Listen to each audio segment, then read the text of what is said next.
Goeiemôre, Dok Matt wat praat. Ek luister na 'n mooi gospelliedjie en hierdie gospelliedjie roer my toe ek luister na van hierdie woorde.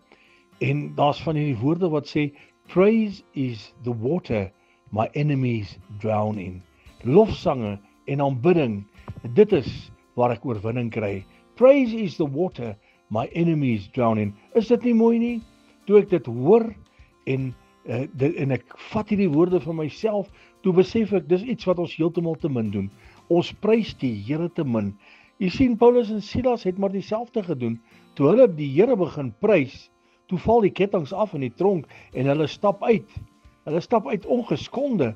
My vriend, ons moet net meer die Here prys en loof en aanbid in alle omstandighede. Gaan dit goed? Gaan dit sleg? Maak nie saak nie. Prys die Here dat jou omstandighede kan verander. En dit is waar jou oorwinning lê, is om die Here te prys. Prys hom in alle omstandighede en u sal sien, die vyand gaan soeg voor dit wat hy langs jou deur wil probeer lê. Herlewingsgroete.